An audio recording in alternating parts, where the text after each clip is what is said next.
ગીતાબેન મકવાણા બન્યા છે વડોદરાના મેયર। ડેપ્યુટી મેયર તરીકે આદિત્ય પટેલની વરણી કરવામાં આવી છે, તો સ્ટેન્ડિંગ કમિટી ચેરમેન બન્યા છે વર્ષાબેન વ્યાસ। શાસક પક્ષ નેતા તરીકે શ્વેતાબેન માછીનું નામ જાહેર થયું, તો દંડક તરીકે વિજય ચૌહાણની વરણી કરાઈ છે।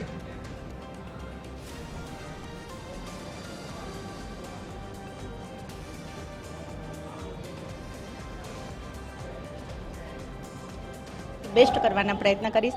मवडी मंडल समग्र संगठन टीम जगदीश विश्वकर्मा जी અને જયપ્રકાશભાઈ સોની સાથે સાંસદ ધારાસભ્યશ્રી સૌનો ખૂબ ખૂબ ખૂબ આભાર વ્યક્ત કરી રહી છું કે આટલી મોટી જવાબદારી જ્યારે મને આપી છે, તો એક બહેન તરીકે નારી સશક્તિકરણનું ઉત્તમ ઉદાહરણ વડાપ્રધાન શ્રી નરેન્દ્રભાઈ મોદીએ વડોદરા શહેર માટે પૂરું પાડ્યું। વડોદરા શહેરના નવા મેયર તરીકે વોર્ડ નંબર 13 માંથી આવતા ગીતાબેન મકવાણાની વરણી કરવામાં આવી છે। ગીતાબેન આપની સાથે છે। બેન, વડોદરા શહેરનું મેયર પદ સંભાળવું અને તમે પ્રથમ વખત જ ચૂંટણી લડ્યા છો, પ્રથમ વખત જીત્યા છો, આટલી મોટી જવાબદારી કેવી રીતે નિભાવશો? પહેલાં તો આપણે ભારતીય જનતા પાર્ટીનો એક જ સૂત્ર છે, સબકા સાથ, સબકા વિકાસ ઓર સબકા વિશ્વાસ। જ્યારે સપનો બધાનો સાથ હોય, સહકાર હોય અને વિશ્વાસ હોય અને તો એ જવાબદારી નિભાવવી કોઈ અઘરી વાત નથી, કેમ કે જ્યારે બધાને સપોર્ટને સાથ સહકાર મળતો હોય તો બધા સાથે અને જે અનુભવી લોકો છે એ લોકોને પણ સાથે લઈને અને પૂરી ટીમને સાથે લઈને કાર્ય કરશું તો એકદમ સરળ થઈ જશે।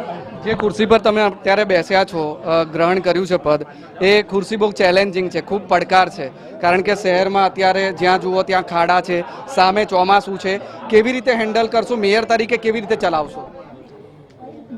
ઉપરથી જે સૂચનો અમને મળશે, જે કામગીરી અમને મળશે, બધાની મિટિંગો અમે કરીશું અને સાથે બેસીને જે એમાંથી પ્રશ્નનો જે હલ નીકળતો હશે એ હલનું સોલ્યુશન કરવા માટે પ્રયત્ન કરીશું। લોકો ખૂબ હેરાન પરેશાન છે અત્યારે ખાડાઓથી, ઘણી બધી સમસ્યાઓથી, તો એને લઈને લોકોને શું કહેવા માંગશો વડોદરાની જનતાને?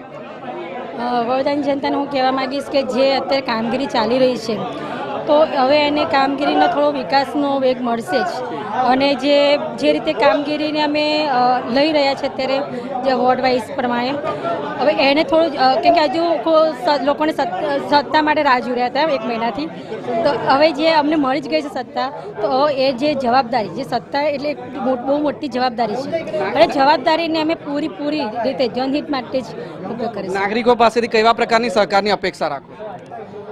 નાગરિકો પાસેથી મારે બસ નાગરિકોને એટલું જ કહેવાનું છે કે તમે પણ સાથને સપોર્ટ આપો, સહકાર આપો।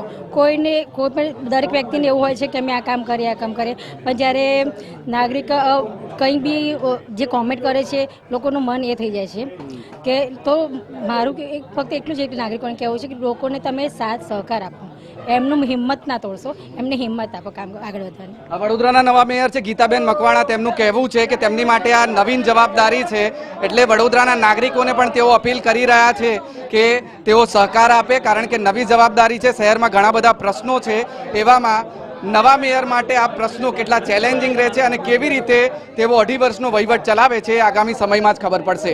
કેમેરામેન જિગ્નેશ સોલંકી સાથે અમિત ઠાકોર, TV 13 વડોદરા। વડોદરા મહાનગરપાલિકામાં ડેપ્યુટી મેયર તરીકે ભારતીય જનતા પાર્ટીએ નગર પ્રાથમિક શિક્ષણ સમિતિના પૂર્વ ચેરમેન આદિત્ય પટેલની વરણી કરી છે। આદિત્ય પટેલ આપની સાથે છે, તેમની સાથે વાત કરીશું।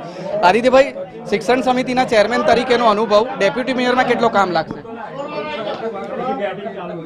ભારતીય જનતા પાર્ટીનો કાર્યકર્તા કોઈપણ ફિલ્ડમાં, સંગઠનમાં જ્યારે કામ કરતો હોય છે ત્યારે સાથે સાથે લોકસંપર્કના માધ્યમથી લોકોની સમસ્યાઓ પણ સાંભળતો હોય છે અને એ સમસ્યાને સમજીને પોતાની આસપાસ રહેલા કાઉન્સિલરશ્રીઓ હોય, ધારાસભ્યશ્રી હોય કે સાંસદશ્રી હોય, જનપ્રતિનિધિની વિવિધ ગ્રાન્ટમાંથી એ સમસ્યાનું નિવારણ માટેનો સતત પ્રયાસ કરતો જ આવ્યો છે।